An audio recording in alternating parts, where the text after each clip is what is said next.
거사가 아무리 훌륭하다 하더라도, 계획이 철두철미했다 하더라도 혁명은 때가 있어야 됩니다. 혁명은 성공하지 못하면 어찌 될까요? 내가 죽습니다.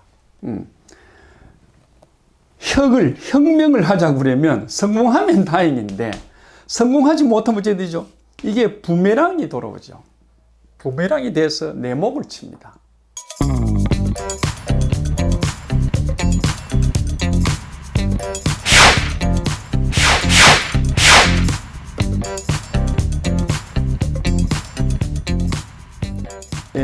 이게 이제 초구지요. 초구.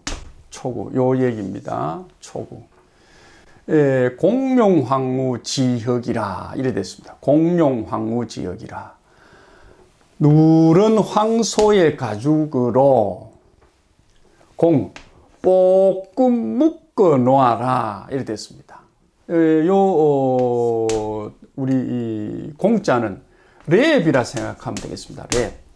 똘똘마리 하는 랩 있죠. 사놔라 이 말입니다.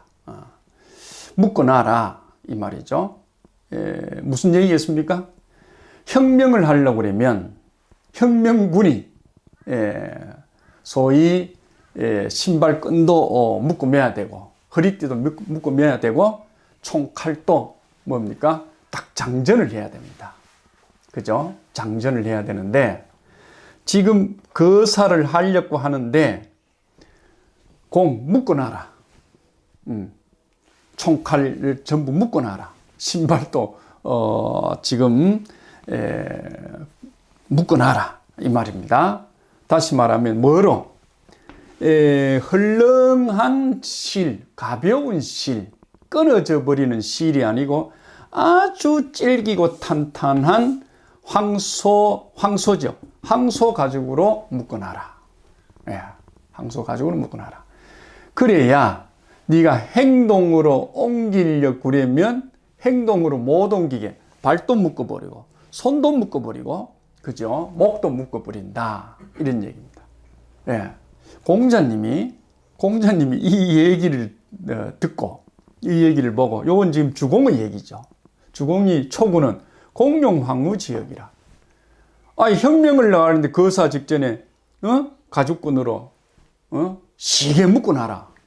이렇게 얘기하니까 공자님이 표현하기를 황후지혁은 불과 이 유위하라. 거사 혁명이죠. 혁명을 단행할 수가 없다는 소리다. 이랬습니다. 우리가 소중에도 이쪽 소 청색이죠. 이쪽 소 적색이죠. 이쪽 소 백색이고 이쪽 소는 흑색이고 이 황후지요. 이 힘이 다 모여든 자리가 황색이라 했죠. 이 황색의 황소가 힘이 세다 이 말이죠. 황소가. 그래서 우리나라 소가 힘이 세고 우리나라 소가 맛이 있고 그러죠. 그래서 이 황소 가죽으로 튼튼히 매놔라. 자칫 거사가 성공할지도 모른다는 부풀은 희망으로 나갔다는 목이 달아져 나온다. 이런 얘기를 하고 있습니다. 이 얘기의 그 실례로 여러분들이 갑신정변을 잘 알죠. 갑신정변. 1884년 10월 17일이죠. 10월 17일 날 갑신정변이 일어납니다. 이 갑신정변이 어떻게 일어났냐고 그러면 구한말 고종시대죠. 구한말 고종시대 때, 그죠? 일본과 청나라가 들어오고 우리나라가 상당히 어려운 위치에 놓여 있었죠. 그때 자칭 개화파라는 친구들이 있었죠. 김옥규의, 박영효, 서재필 이런 사람들이 남모르게 비밀 결사대를 만들어 가지고 일본을 가서 소위 구석구석 탐방을 하면서 일본이 왜 갑자기 이렇게 잘 살게 됐는가 하고 소위 살피고 옵니다. 그래서 일본이 동양의 영국이라고 그러면 우리 조선도 동양의 프랑스가 될 수 있다. 우리도 개혁을 하자. 우리 몇 명이 하면 할 수 있다. 임금을 얻고 하자. 이렇게 했습니다. 그래서 뭐 여러 가지 그 개혁안이 있죠. 여러 가지. 뭐 그 중에서 여러분들이 알고 있는 머리도 상투 있는 머리도 자르자. 그리고 고루고루 인재도 등용하자. 뭐 그래 해서 뭐 농민들에게 여러 가지 혜택도 주자. 뭐 하여튼 그는 개혁안을 내고 개혁을 하게 됐습니다. 그런데 그날 혁명을 하는 날 고종 임금을 데리고 그죠? 그날 그 우정국이 소위 그 여는 날이었죠. 우정국을 여는 날이었는데 우정국을 여는 날 뭐 하지요? 수구파면 뭡니까? 보수 수구파죠. 개혁은 안 된다. 개헌은 안 된다 하는 수구파들인데 이 수구파들을 뭡니까? 갑자기 일본군이 들어와서 뭐죠? 소위 총으로 사 죽이게 됩니다. 그러면서 이제 난리가 났죠. 그때 이제 성공을 하고 소위 고종을 모시고 가서 3일 동안 있는데 민비가 어찌 됩니까? 청나라에 지원을 합니다. 청군을. 그래서 이 김옥균 일당을 소위 개화파 일당을 제압을 합니다. 그래서 이제 3일 만에 이게 소위 혁명이 끝나고 말았죠. 이걸 우리가 갑신정변은 3일 천하다 이랍니다. 3일 천하다. 3일 만에 일본군을 얻고 소위 나라를 개혁해 보겠다는 젊은이들이 소위 민비가 청나라군을 소위 업고 이 세력을 제압하는 바람에 조탁하는 개혁도 하지 못하고 소위 몰락하고 말았죠. 이 얘기를 훗날 역사가들이 설명하기를 어째서 우리나라를 조선을 개혁하는데 일본군을 얻고 왔느냐 하는 것을 난센스를 치고 있고 이 친구들이 이제 소위 민비한테 청군에 밀리니까 어디 갑니까? 일본으로 이제 가게 되죠. 일본 옷을 입고 그죠?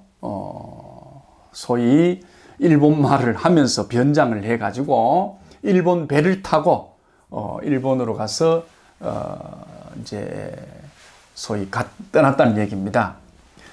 이 얘기를 이제 왜 하느냐 이러면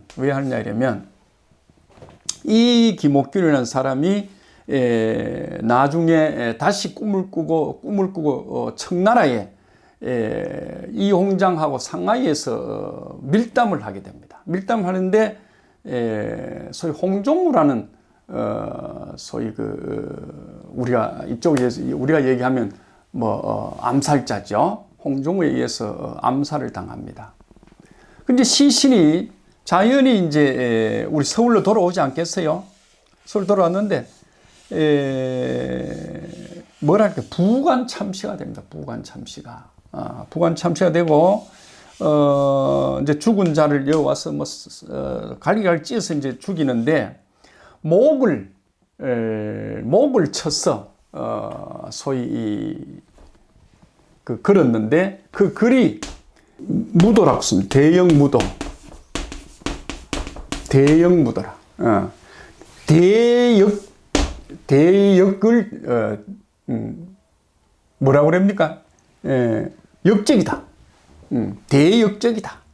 그리고 무도한 놈이다. 이래가지고 효수를 합니다.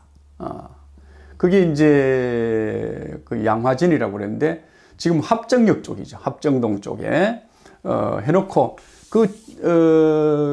나머지 이 살은 갈리갈리 전국으로 보내서 소위 이런 역적의 만행을 이제 알렸다고 그러죠. 자, 왜 지금 이 얘기를 하느냐? 그 의사가 아무리 훌륭하다 하더라도, 계획이 철두철미했다 하더라도 혁명은 때가 있어야 됩니다. 혁명은 성공하지 못하면 어찌 될까요? 내가 죽습니다. 혁명을 하자고 그러면 성공하면 다행인데 성공하지 못하면 어찌 되죠? 이게 부메랑이 돌아오죠. 부메랑이 돼서 내 목을 칩니다. 우리가 JP라는 양반 있잖아요.